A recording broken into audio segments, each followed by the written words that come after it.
that negativity is like a spoiled child. It likes to be the center of attention. It literally wants to capture all of the attention, will have a tantrum if all of the attention is not focused on it. Wants to be that center of attention.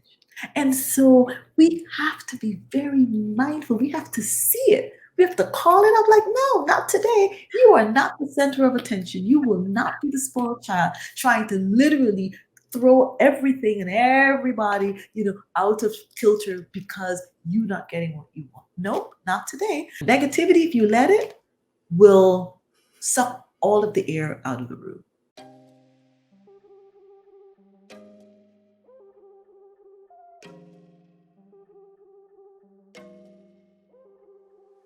What this book offers is not a blind positivity. It's not the toxic positivity, but it offers a process.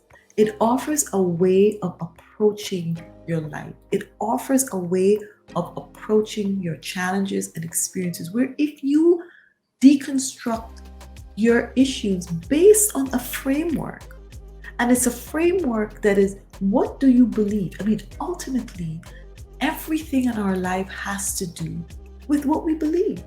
What we believe, our thoughts, which then manifest into our words. Like, you first have to have a thought to be able to then have the words. So you are creative. We have this power of creation and really creating our reality.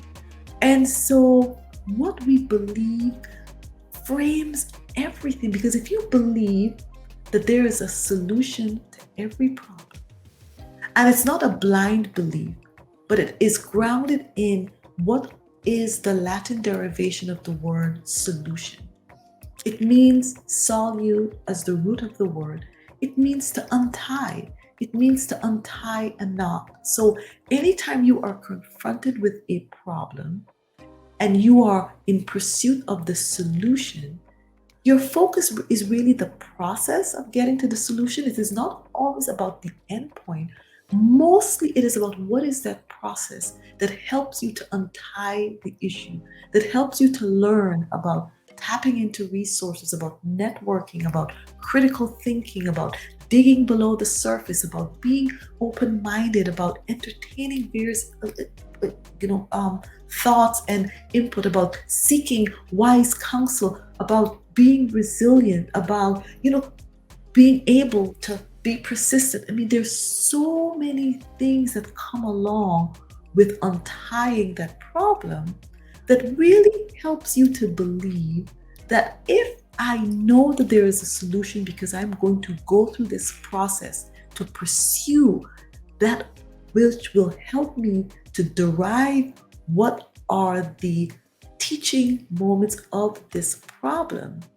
If you believe that, then you approach your problem with a degree of empowerment, right? It's like, I know I have no doubt that I am going to learn something, that this solution and this process of getting to the solution is going to serve me. And it really impacts on how we show up. And so many people who have read the book have said, wow, when I think about it like that, it frames it so differently.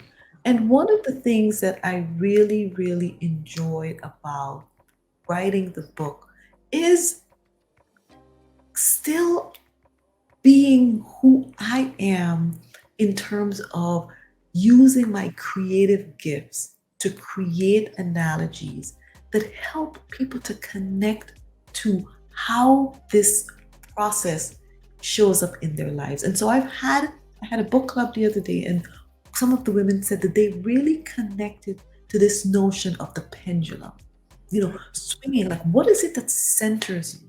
What is at your center? And choosing that center and knowing that life is going to swing you from off center. It is the nature of the life that we live. But we get to choose the center. And in choosing the center and in getting grounded, that the swings and the extremes of the swings become less and less, because we're very intentional. And the more that you practice a way of thinking framed in these five simple principles, the more it becomes second nature, the more it becomes the top of mind, the way you think about it. So that it doesn't mean, I mean, I still have times when I swing, I mean, I get into situations, as you can imagine, as a Black female urologist, where every day I am confronted with situations where microaggressions, macroaggressions, where really are designed to take away. And so much of it, unfortunately, is unconscious, right? This is what we deal with, these implicit biases, these unconscious responses. And so I have to be very conscious about not allowing that to make me swing to an extreme where it creates physical hardship and it erodes my physiology. And so the awareness, the consciousness that we have the ability to be very clear in terms of how we are training our physiology to not be battered from place to place and side to side. And so that pendulum analogy really resonated with so many people. The treasure chest is one of the analogies that I use when I speak to students because it gives you a very concrete understanding that as our children, we are born with all of this amazing treasure. And there are things that we go through where people will try to dump nonsense and garbage into our treasure chest.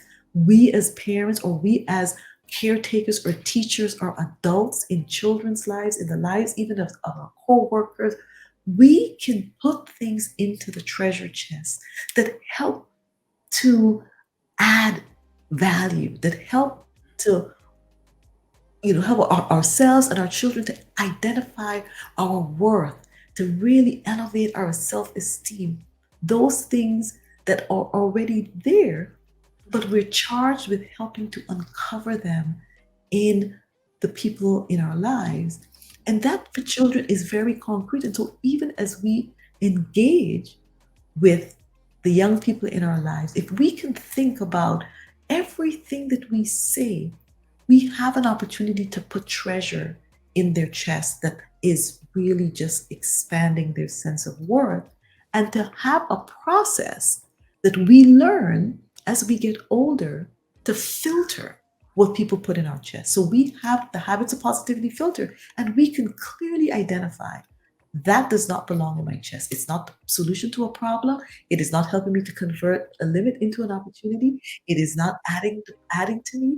It is not helping me to see that I am divinely created with a purpose that is linked to caring for someone. And it's not helping me to come to this place of gratitude. And if in your filter you apply whatever the situation is to that filter and it doesn't pass muster, it does not go into your treasure chest. We're always grappling with, well, where does this book belong? What box does it belong in? And it's the same that we try to do. People try to do it for me. People try to do it for all of us. It's like, well, you are X and you're defined by you're a surgeon or you're a mom or you're a wife or you're a scientist or you're one thing and you can't be this multidimensional person. And so for the book, it falls into spirituality, it falls into health, it falls into self-help, it falls into memoir. And so for people who, on Amazon saw that self-help title and read it, and they're like, well, I don't really think this is a self-help book. It doesn't really fit the code, the self-help category. And which everyone has an opinion, and I recognize and I respect that. But even as that person wrote that review, at the end of it, what she said was that she couldn't put the book down because she was captivated by the stories and that she will always remember the stories. And one of the things that keeps playing in her head that she has now adopted is not today negativity. And I really, it brought me, I was amused because I said, this is precisely when we say not today negativity, despite the fact that this person having this limited perspective about what she thought the book should be, yet and still the purpose and the mission of the book had been accomplished without her even knowing it. I think that's amazing. And I want to say, I want to share a few words about what I thought about the book, because that was actually one of the things that I thought about. I said, but I thought of it as a positive, but I can see how from a book kind of selling place, they might kind of be confused. But I remember thinking this crosses the boundaries of a kind of a personal memoir, kind of like a autobiography and a self-help book. And I saw it as a positive. And I said to myself, I was reading this and I said, okay, it's the stories you share are real personal stories, which, the time that they happened are very painful. But I feel like you're able to kind of share the stories in such a way that we could connect to them at a real level, but it was also shared in a way that could be entertaining so that we could enjoy reading them. And what I thought to myself was, sometimes when people share their personal stories, they're so heavy that I read it once and I think, I don't want to read that again. Yes. But this is written in such a way that I could reread these stories. And again, I could connect to them without feeling weighed down by them. Yes. And I appreciated that there was kind of that readability to the book. So I could read through the book, initially one time and get the kind of the main concepts, but I can go back and I can reread each chapter in more depth a second time. And you mentioned there's all these different concepts and pearls. And if you go through the book and read each chapter in depth, I can reflect on it and I can pick which ones stand out the most to me. And is it the pendulum? Is it the treasure chest? Is it the life fabric? Is it this? Is it that? And I can sit and reflect, whether personally or in a group. And there's just so much in this book that I would have to go through it more than one time to really get everything out of it. And the stories, it's so interesting because, again, they're really things that happen to you. But by the time I got to the Jim Jones story, I was just like, okay, I'm done. Like, this is too much. This is way too much. I've got to close this book. And then I turned the page and you acknowledge that this might seem kind of unreal. I'm like, so you know. Yes. You know that Yes. there's aspects of this that are just like unbelievable. Yes. Yes. But again, these things really happen. And I think, again, the courage that you had to share this kind of unbelievable kind of stories that have happened in your life, I think it benefits us as a reader. It's also entertaining, even though we know that at the time it would have been more difficult or more painful. We appreciate you sharing them. And again, I think your skill in sharing them in a way that doesn't kind of push the reader away or kind of make us feel heavy, but in a way that we can kind of partially even enjoy reading the twists and the turns and like, oh my gosh, I can't believe that happened when the phone rang and you got this news and oh my gosh, but at the same time, there's something we could take away from the book. So it's not just your story, but all of the habits and the kind of the thoughts for reflection and ways that then, okay, how can we experience some of these successes in our own lives? I really appreciate that. And I feel like it's a book that almost anyone can connect to. This takes work. This is an everyday, this is a decision. It's a choice that we make. And so you'll find exercises within the books. I'm working on various workbooks so that there are ways to be able to kind of journal, on a day-to-day basis. But it really requires that attention, it requires the decision, and it requires the commitment to do this every day. And if you go through the exercises, and each chapter literally stands on its own. And so you could choose to just focus on one chapter, on the analogy that works for you, that resonates most with you, and then just do that work of doing it every day. And you will be amazed at how this becomes a part of your language. It becomes a part of your thought process. It becomes a part of your mindset. And the connection here is really about this and our health, because ultimately the work that we do, both Carrie-Ann, all the physicians and physicians of color, is about how are we going to disrupt these disparities in health? How are we going to optimize our health and well-being for communities of color, for Black people in this country?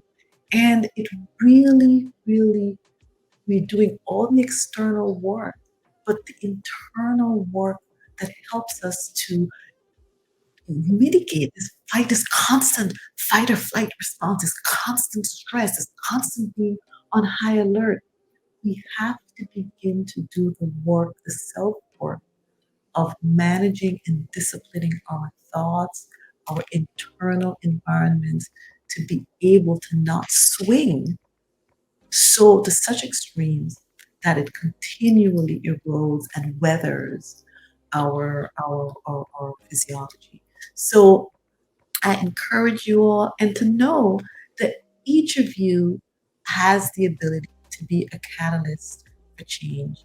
We're all positivity catalysts. And so this work of not transforming you into something else, but literally uncovering what is already within you. A catalyst doesn't change doesn't add anything new. It just accelerates what is already within. And so for me, it's not trying to make you into something different. It's not trying to pull, put something new in you.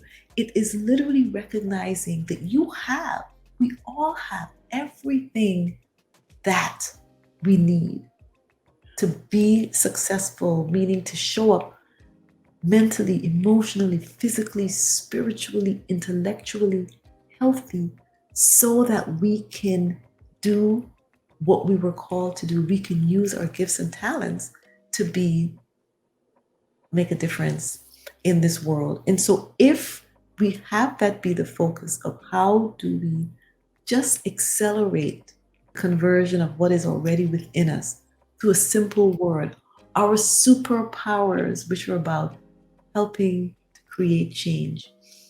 It's just about that impact, making that difference. Sometimes it's a simple smile, a simple word of encouragement, a simple, meal to the neighbor's house.